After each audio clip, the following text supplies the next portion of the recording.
Noong October 7, 2023, ang Hamas ay umatake sa timog bahagi ng Israel, kasama na rito ang Kibbutz Be'eri, isang tahimik na komunidad. Layunin ng organisasyon na wasakin ang nasasakupang teritoryo ng mga Israelita, itumba ang maraming sibilyan at kidnapin ng mga ito, kung saan daan-daang mga terorista ang pumasok, namaril, nagsunog at pumatay. Maraming residente ang nagtago sa mga safe rooms, umiiyak, nanginginig, walang kasiguraduhan kung may darating na tulong. Hindi ito isang ordinaryong araw, dahil sa araw na ito ay ipinagdiwang ang Simchat Torah, isang banal at masayang araw ng pagdiriwang para sa mga Hudyo. Maraming sundalo ang nakalive, maraming pamilya ang nagdadasal sa kanilang mga tahanan. At doon itinapat ng Hamas ang kanilang pag-atake dahil alam nilang maraming sundalo ang absent. Alam nilang maraming pamilya ang nasa bahay, hindi armado, hindi handa. Kaya sa gitna ng katahimikan at pananampalataya, dumating ang karahasan. Pasado alas 6 ng umaga, habang ang karamihan ay kagigising pa lang, sabay-sabay na bumagsak ang maraming rockets mula sa Gaza, parang ulan ng apoy na walang tigil. Pero hindi lang iyon ang simula. Dahil ilang minuto lang ang lumipas, napakaraming armadong terorista ang biglang lumusob. May mga nakatruck, may mga nakamotorsiklo, at ang ilan ay dumaan pa sa ere gamit ang paraglider. Parang isang bangungot na hindi magising, na sunod-sunod ang putok ng baril, sigawan at sunog. Sa Kibbutz Be'eri biglang nagkagulo. Winasak ang mga gate, binuksan ang mga pinto gamit ang bala, isa-isang pinasok ang mga bahay, itinumba ang maraming tao, walang pinili. Habang ang mga tahanan nila'y winawasak at ginigiba, kasabay nito ang pagguho ng kanilang mga alaala, kabuhayan, at ang katahimikang matagal na nilang iningatan. Sinuyod rin nila ang bawat iskinita, kung sino ang kanilang makita, agad nila itong nililigpit. May mga tinodas habang mahimbing na natutulog. May mga pilit na pinalabas mula sa kanilang mga safe room, at doon na rin sila walang habas na binira. Ang tahimik na komunidad ng Be'eri ay naging parausan ng kalupitan. Ang mga lansangan ay puno ng sigaw, may ilang tumakas, may ilang nagtago, pero karamihan ay hindi na nakaligtas mula sa Hamas. Ito ay hindi basta isang pag-atake, isa itong brutal na pagpapakita ng terorismo na pinlano ng mga kampon ni Satanas. Isang araw ng pananampalataya na biglang naging isang araw ng impyerno, isang walang awang pagsabog ng karahasan sa Israel. Sa mga oras na iyon, tahimik ang paligid. Wala kang makikitang maraming pulis o sundalo dahil ang IDF ay nakadeploy sa ibang bahagi ng Israel at nilabanan nila ang napakaraming Hamas na sabay-sabay na umatake sa iba't ibang komunidad. Hindi agad sila nakarating sa Kibbutz Be'eri kaya't naiwan ang mga residente ng walang proteksyon.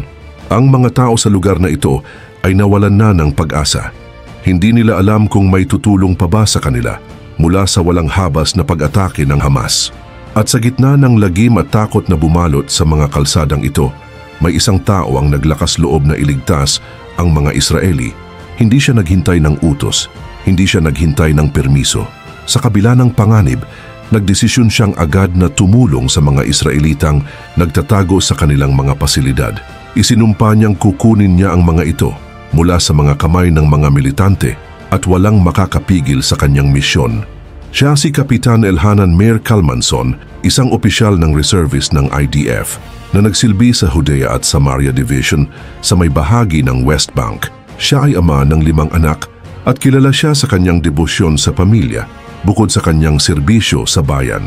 Nang marinig ang tungkol sa pag-atake ng Hamas sa Timog Israel, agad na nagtungo si Elhanan kasama ang kanyang kapatid na si Menachem sa Kibbutz Be'eri upang tumulong kahit hindi pa sila opisyal na tinawag para sa serbisyo. Sumali rin sa kanila ang kanilang pamangkin na si Itiel Zohar. Ang tatlong ito na kalaunan ay tinawag na Elhanan Team ay naging simbolo ng tapang at determinasyon na ikinagulat ng maraming Hudyo ang kanilang biglaang pagdating at kabayanihan.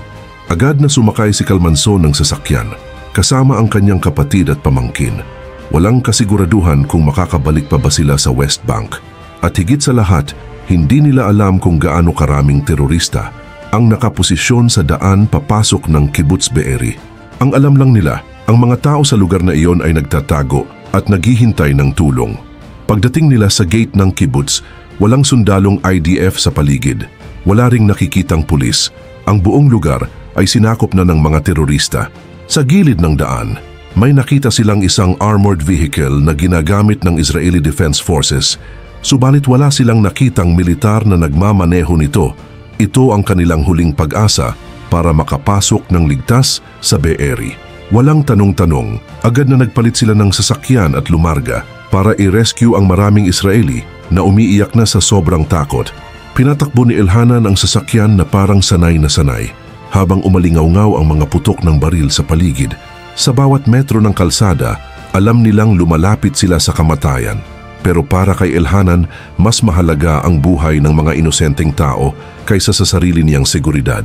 Sa bawat bahay na kanilang pinapasok, hindi nila alam kung may mga teroristang Hamas na nag-aabang sa likod ng pinto. Dahil may mga pagkakataong may sumasabog at may nagpapaputok.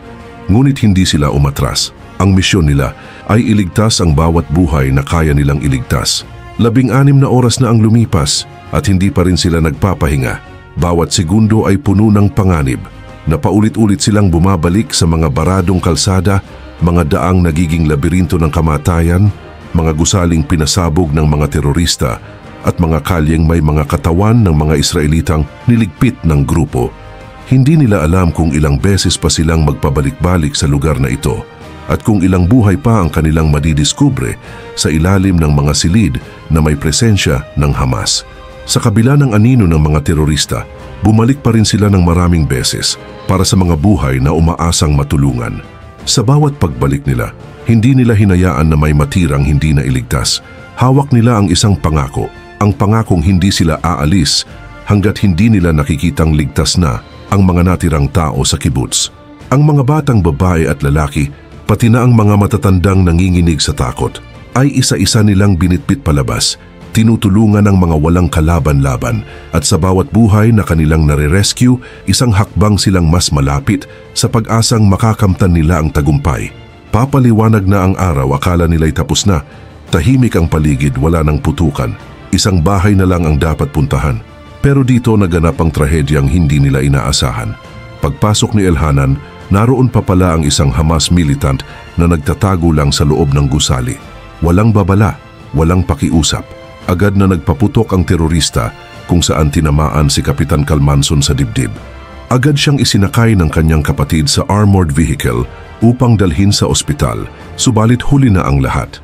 Sa huling hakbang ng kanyang misyon, si Elhanan ay pumanaw. Ngunit dahil sa kanyang kabayanihan, buhay ang maraming Israelita na kanyang nirescue.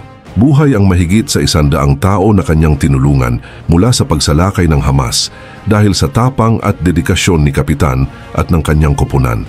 Si Elhanan Kalmanson ng bayani na walang pag-aalinlangang naglingkod sa bayan at nahulog sa laban. Siya ay tumawid na sa kabilang buhay, ngunit hindi siya bumagsak sa anino ng pagkatalo, kundi lumipad siya sa liwanag ng pag-asa na siya mismo ang gumawa dahil alam niyang ang kanyang buhay ay naging daan upang magpatuloy ang buhay ng iba.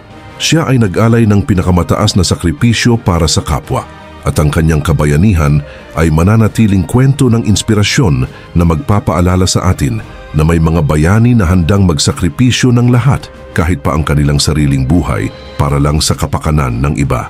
Ikaw, ano ang masasabi mo sa katapangang ipinakita ni Kapitan Elhanan Meir Kalmanson na dahil sa kanyang determinasyon na iligtas nila ang mahigit sa 100 Israeli, mga buhay na hindi na sana magkakaroon ng pagkakataon kung hindi siya nagpatuloy, na kahit alam niyang ang misyon na ito ay maaring magdulot ng panganib sa kanyang buhay, ngunit hindi siya umatras at itinuloy pa rin niya para sa mga inosenteng tao na umaasa sa isang himala. I-comment mo yan sa ibaba at babasahin natin yan isa-isa.